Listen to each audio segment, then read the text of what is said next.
Laura Marano. Marano. Marano. I've been DiDario. waiting for this moment with you for so Tommy, long. I'm so excited to be here. I can't believe we've never met in person. Never. We've had a very digital relationship. And we're taking it to the next level today. I feel good about it. I feel really good. I feel like we're ready. I feel in person. prepared. I mean, I Yes. did have that moment where I'm like, oh God, what if she doesn't like this blind date? I was like, is he going to mind that I'm so much shorter in person? Like, that's the one thing anyone truly ever says to me when they meet me in person, whether it's a fan or something. Everyone's always like, oh, I thought you'd be taller. I am in like crazy heels, so you probably didn't get that vibe. What are those, like 5? I don't know. 5 inch? There's something. I'm 5'2" on a good day. Okay. Yeah. You know, little fun person. That's how I think. I am so excited to have the little small fun person in person. Long overdue. So long overdue. I've been loving watching your career go in a million different directions. I mean, everything you've already accomplished is just extraordinary. And then what you've done since we've met, even in 2020, has been so much fun to watch. Well, and I just want to like shout you out and say you have been such like a beautiful light of support for me on so many different parts of my journey, especially my music. And I really cannot express how grateful I am for like every step of that. Truly, like you were 2020, I felt like in a weird way, it was such a weird year, obviously. And I think I was releasing and doing more music than I had done in a long time because like I couldn't do acting. And then 2023, I released my debut album and you so graciously, you had such an amazing it's coming interview. back to me, the name. Hold on. Yep, you're gonna get it. It's a full sentence. I may be an actress. Yes. But I can't fake how I feel. Hey, Boom. he knows. He remembers. Yes, because it was good. Oh, thank you. And it very much, I feel like, encapsulates my journey in so many ways, but most of all, being an actress and being a singer, and how those two worlds can really support each other and how they can not support each other as well. Yeah. It's a wild journey. And it has been a journey. I mean, the things you've done in your career are incredible. Let's bring it like way back for a minute. Way back to where it all began for you, Austin and Ally, right? On the Disney Channel, of course. Yes. How did that period of your life, that show, define who you are today, personally and professionally? Oh, love that question. Okay, so here's what I want to say. In a weird way, right, that show, in some ways, or in very obvious ways, obviously like changed my life completely. It was the first time I was a star in a show. It put so many eyes on me. It gave me this platform. It was an amazing experience, and I'm going to dive more into it.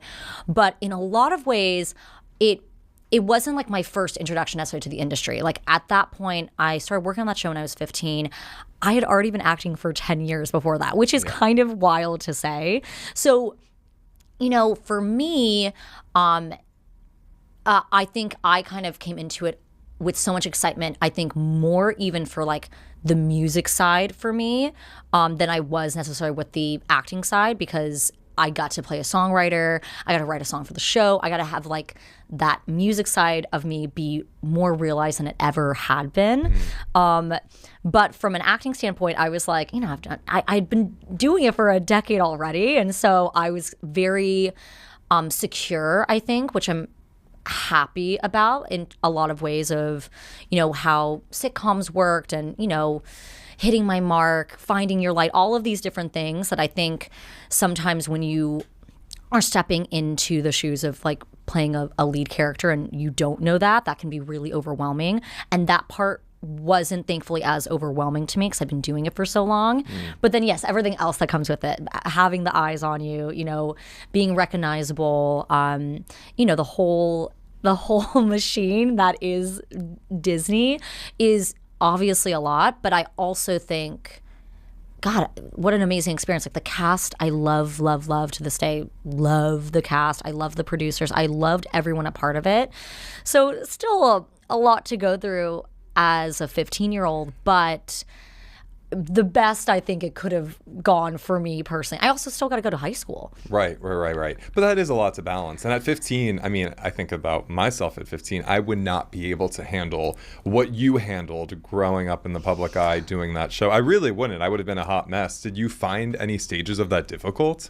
For sure. I mean, I think, first of all, I bet you would have rocked it, to be honest. I don't know. Second of all, yeah, I think when I've seen other, you know, child actors or teen actors kind of reflect on their time, I think one of the toughest things, I mean, there's a whole gamut, but one of the toughest things is this idea of, you're growing up in front of the camera, growing up in front of, and I'm not even talking about the show. I'm even talking about like press or red carpets or,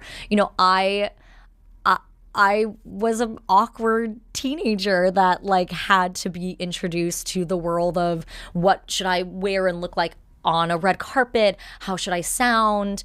I'm like, 15, quirky. I make weird noises. I put my shoulders up like this, and I have so many red carpet interviews where I look back and I'm like, oh dear God. And I think I can look back and laugh now, but I think in the moment it's like the biggest stage of being, at a high school, and you just want to fit in and you just want to do everything right. And I'm such a perfectionist. So I think anytime I felt like I didn't do something right, it would be hard. But I think you also live and learn, and you understand that mistakes are also kind of just a part of life. Yeah. And to go through that, I guess, is worth it all because you have such an incredible body of work and the memories, and you said you're close to everybody. And I imagine you're forever bonded to people in your cast. For sure. And like Ross Lynch, obviously, who was your co-star. Yes, who I love, yeah. Do you guys ever get together and reflect on those times? Oh my God, what did we go through? Well, also just, I think to us what freaks us out, which I think anyone can relate to, is just time. Is just like, we were talking the other day and we're like, we're 30. Like, we're like, what? Like, we've known each other now for half our lives, which is actually crazy. And we're, a little bit like, where did the time go? Like, this is so wild. And I think, I think you definitely, when you go through any sort of kind of life-changing experience with anybody in any capacity, you're bonded for life. Like Raini, Ross, Caleb, and I will forever be just completely bonded for life because we had this beautiful, amazing experience that there's challenges and it can be overwhelming, but we did it together. Yeah, and it's the type of friendship that I feel like so much time can pass and you pick right up where you left off. Absolutely. So, sometimes to a fault where, like, do you ever feel like they're like family to me? And I say that do you ever feel like when you go back to like where you grew up or, old family members and you've changed, you've grown, you've done the thing, and you go back and you feel like, okay, you're right back where you were when you were like a little kid. Sometimes I feel like I hang out and I'm like, oh, I feel like I take myself back to like the quirky 15-year-old that I was there, that I stand by and I love, and I see so much of myself now in her, but there are certain things where I'm like, I don't do that anymore. Like, I don't. Right. Just see me for where I am now. See where I am now, man. Yeah, exactly. 100%. It's amazing that you've always been so seemingly grounded and have managed to keep such a good head on your shoulders over time and over the years. Obviously, I assume you have a lot of great family around you. For sure. But in the Disney world, did you have any mentors or someone you looked up to or who took you under your wing, or was it just a different time? Oh, good question. We were in such an interesting time because I feel like, okay, I grew up with Lizzie McGuire and Even Stevens. And then That's So Raven kind of came in that world as well. So but I remember like that was where I grew up. And then yes, as I continued to grow up, you had Hannah Montana, you had Wizards, you had, Sunny with a Chance, you had, Miley, Demi, and Selena. And then my generation, we had like a bunch of people. Like we had a bunch of shows. We had a bunch of like, I think, amazingly talented young, men and women. But there was like, way more. So I feel like a lot of us bonded, but didn't necessarily have I mean, I don't know. I can't speak for everyone's experience, but I definitely feel for me, like I didn't necessarily have a relationship with anyone who was like an older generation. If anything, it was like the current generation where we all would occasionally like lean on each other and be like, oh, this is wild. But we also were quite separated. So, we'd see each other at red carpets or, we would do these promo shoots. And they'd they would always be in Van Nuys. And, it's where you like do the wand. Right. It's where you do the like, it's summer. And we're all, doing these different things. And we'd like occasionally have lunch together, but we'd all be so exhausted you're like not really you're physically hanging out, but you're not necessarily emotionally hanging out because you're just like, oh my, if I say it's summer one more time. Too, right? Yeah. Yes, we didn't work that long for sure. Yeah. But it felt like 18 hours. So in that way, I think it would be nice to, even if it was short, like have conversations where you're like, you tired? Yeah, I'm tired too. And like that was our peer mentorship, I guess, if that makes sense. Yeah. But in terms of like the older generation, the generation before us, like we didn't necessarily talk with them. We'd hear about them, and I think we would idolize them and just be like, oh my God, I can only imagine what they went through when it was like what the pressure was like for them. But that was like the extent, I think, of that relationship, if that makes sense. Yeah, no, it totally makes sense. Did you ever feel like, you curated an image then, and you're growing up, you're entering your adulthood and figuring out who you are as a young woman. Did you feel like you had to ever break free of an image? Such a good question. Of course. Like, I still feel that. I think anyone would relate to that, but I do think especially the women on the channel, like that was something. And I think women in the entertainment industry in general, like it is both film and television and music. You're so defined by your image in like every shape or way, and it can feel sometimes like a lose-lose, because you either feel like you get complaints of like, oh, you haven't changed at all and you've just stayed the same, or you get complaints of you've changed too much, that's so different, we're so used to this. I think for me, I think it was a struggle in a different way, because it wasn't like I felt that I was being held back from who I truly was. I think it's just like I'm 15, 16, 17. I'm still figuring out who I am and what I want my image to be, and all these different things. And obviously my image was highly informed by what like different mandates were from the channel, and again, I didn't necessarily like resent that. I think I weirdly almost understood it too well, and I don't know if that was because I'd been acting for already like so long, where I was like, okay, this is they're my boss, this is the situation, I can't wear certain things, whatever. Like I didn't necessarily like have resentment about that. I think when I was getting out of Disney Channel and then figuring out, okay, what does that look like? I signed to a record label. I'm like, what do I want that to be? In some ways, like I almost struggled with that more, because I then got that freedom to do what I wanted. And I was like, oh God, what do I want? Right, like, who am I? Who am I? Yeah, how do I want to wear my hair? What do I want to look like? All these different things.